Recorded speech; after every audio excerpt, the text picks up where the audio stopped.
Good morning, everybody. Welcome into a Wednesday edition of Birds 365, August 28th, just 9 days away from the Philadelphia Eagles kicking off in Sao Paulo, Brazil. Johnny Mack, the initial 53-man roster was set yesterday. How you doing on this Wednesday morning?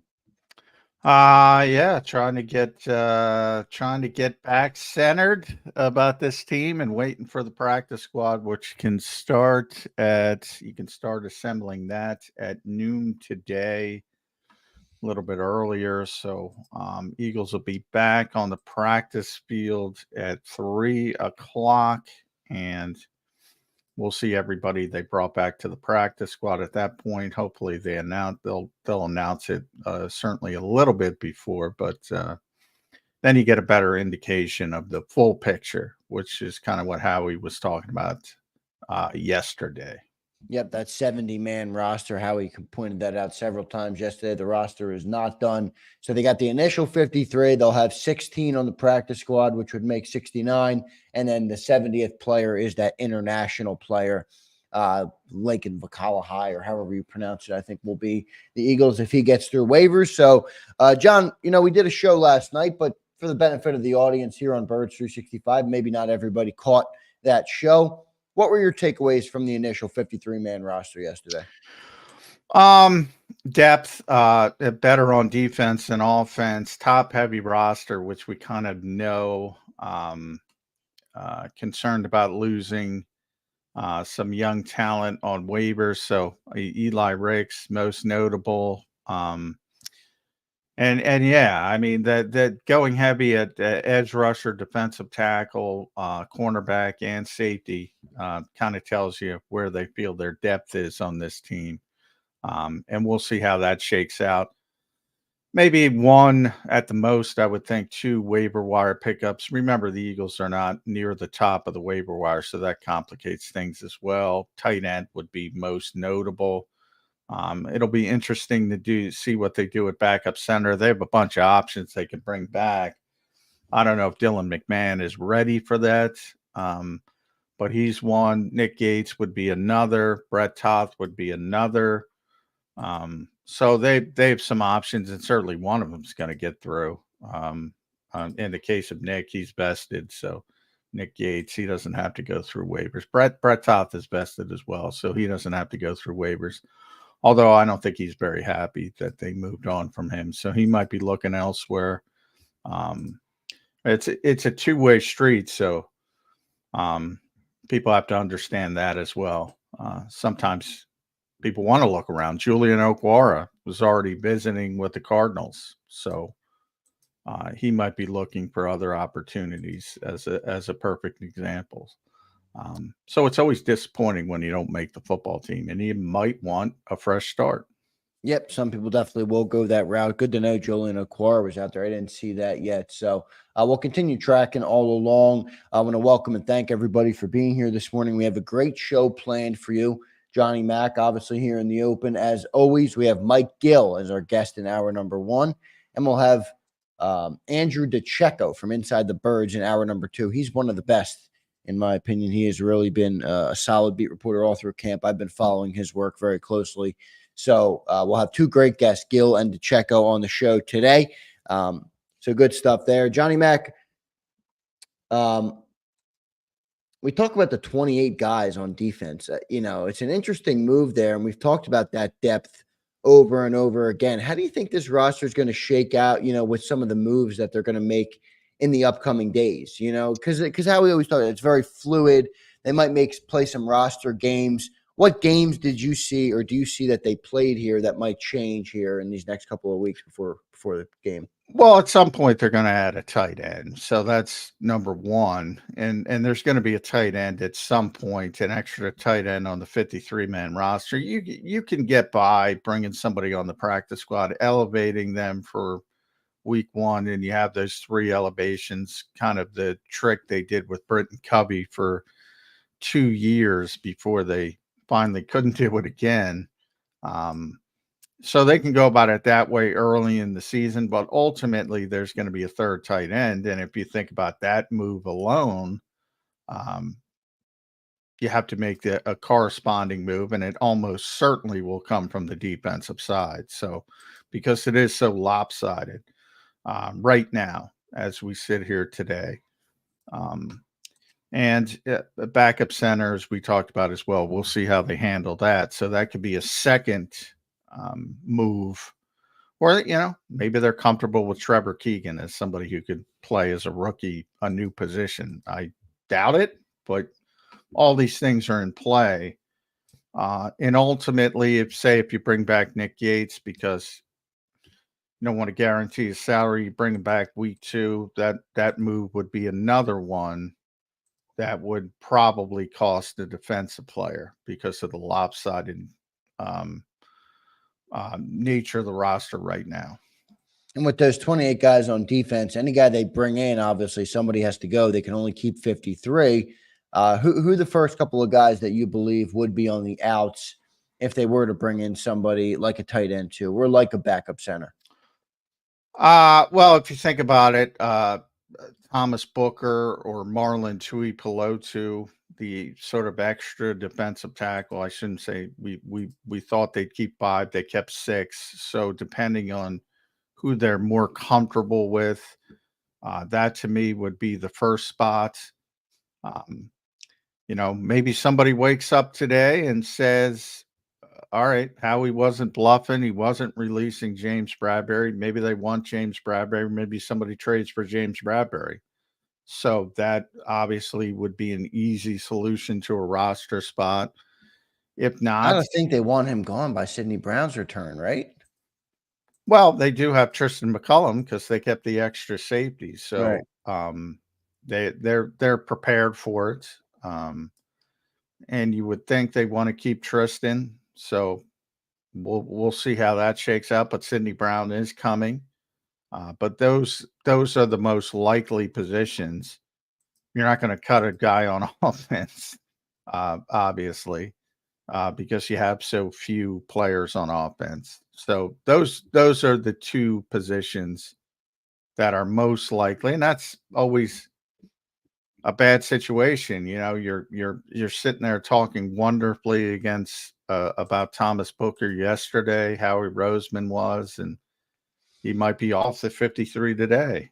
That's how difficult it is in this league sometimes. Yeah, no doubt about it. And would you say that's more about just the way the roster is crunched with depth at certain spots, more so than pedigree of the player, or do they do look like they would be No, it definitely has to do with you're very heavy at a certain. It's right? you're essentially you have to add at other positions and take away from the places you're heavy, and it's easier to um, perhaps sneak guys by later in the process when other teams are more focused and situated. So again, you might use those 3 elevations um, to protect guys early in the season as well, if you're able to get players you want on the practice squad. So in other words, the Eagles are probably going to elevate 2 players from the practice squad that we don't know yet for the Green Bay game, and 2 guys who are on the 53 probably aren't going to dress because of it. So that's the new rules, those are not brand new. They've been around for a number of years, but those are the more liberalized roster rules, and that enables you. And that's why Howie talks about it's incomplete. The 53, we look at it as the 70, and that's why. Because I can almost guarantee at this point there's going to be at least 1 and probably 2 guys elevated for the practice squad to play against Green Bay, and 2 guys on the 53, or at least 1 that's going to be inactive. John, 1 rookie did not make the initial 53, and that's Dylan McMahon. You think he gets through waivers today? And by the way, when does that? I know you said it starts at noon, but is that like an ongoing process for the next couple of weeks? Is it the type of thing where you're going to have your practice squad? I know anybody can sign a practice squad player at any time, but will that be set? Those 16 there's guys, constant churn throughout the season on right? the practice squad, constant churn on the back end of the practice squad. So you'll see a bunch of guys visiting, working out, trying out. You build dossiers on players in case you need, in case you have an injury, in case you have that nature. But no, there's constant churn for every team on the practice squad. And it might be because you find a better player. It might be because somebody else signs one off your practice squad. It might be because you elevate a guy. But yeah, that will be a constant shifting landscape throughout the season. And will we know those initial guys like quickly today or what? Yeah, they'll be on the field today. So you'll get the vast majority. I don't expect, typically teams will go outside the organization to get one or two.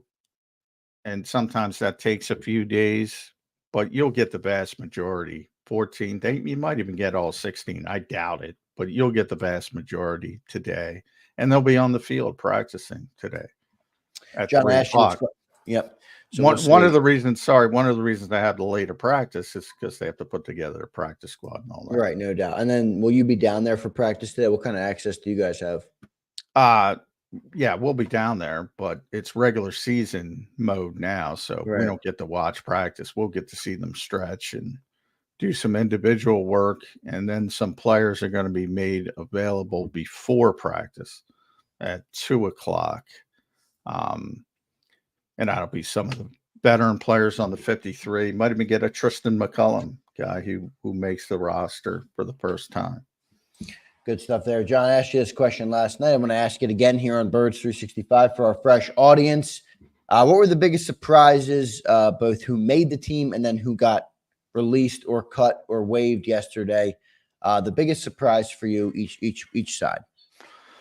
Yeah, I mean, there's not a ton of surprises. There's not too many, right? No.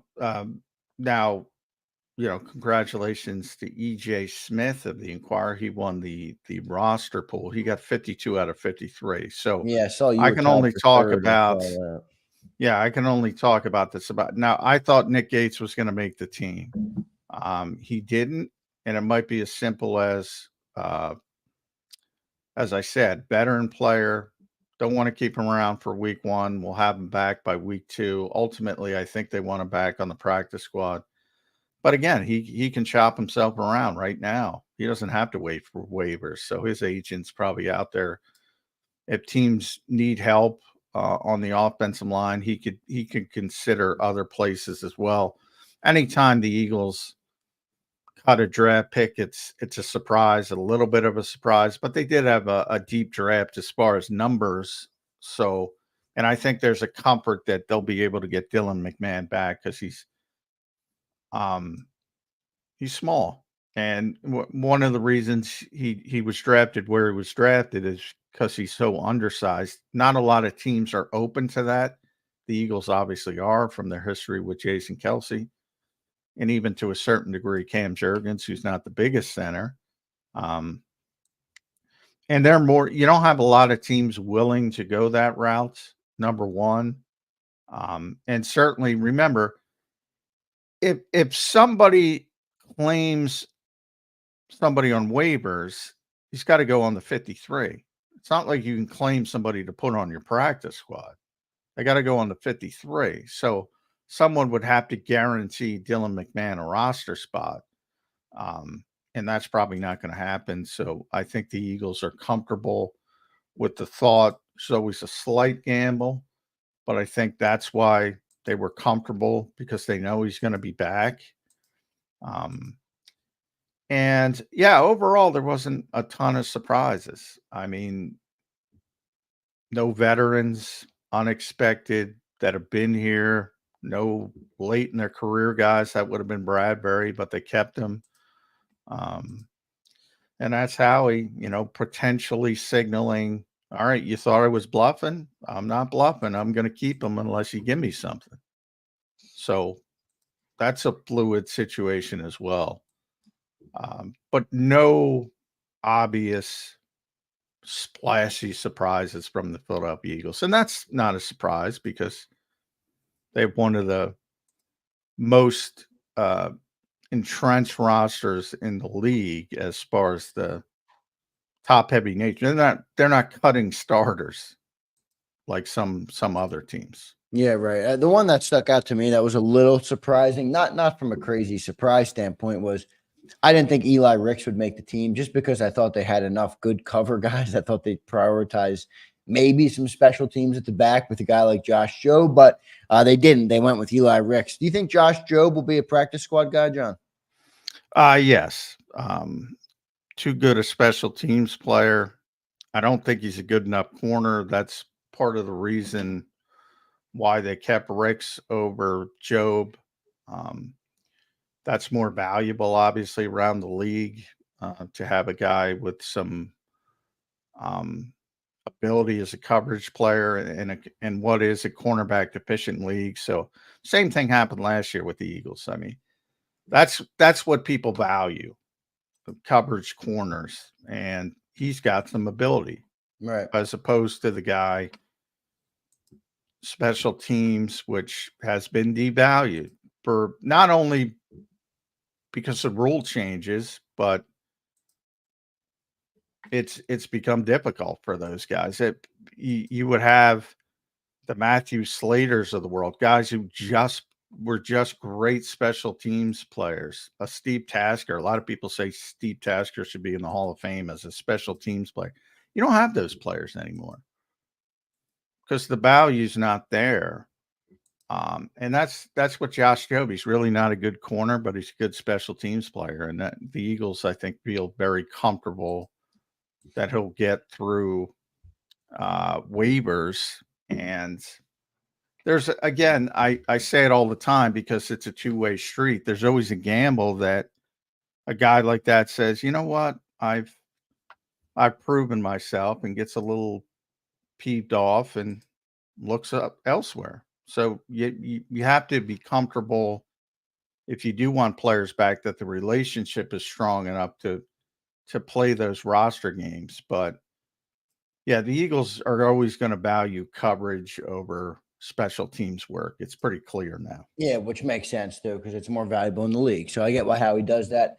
John, we'll get to our first commercial break. We have Mike Gill coming up next. I want to thank everybody in the chat for being here. A good crowd this morning, already almost 300 watching. John, we got to give a shout out to our man, James Carver, today, Johnny Mac. I believe it is his birthday. And this is the kind of guy James Carver is, John. So James says it's my birthday. So I'm sharing my years now.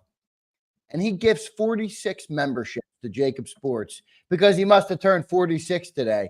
That's it.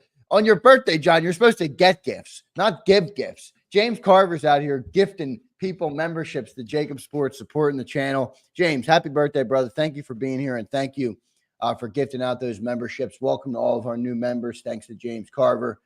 Good stuff, James. Thank you for doing that. We'll get to our first commercial break, I should say. The initial 53 is set. Mike Gill's in our green room. We'll get his take on what he saw, how he breaks down this initial 53. All next on Birds 365. If you missed any of today's show on the JAKIB Media channel, listen to the podcast on your way home. Available on YouTube, Apple, and Spotify.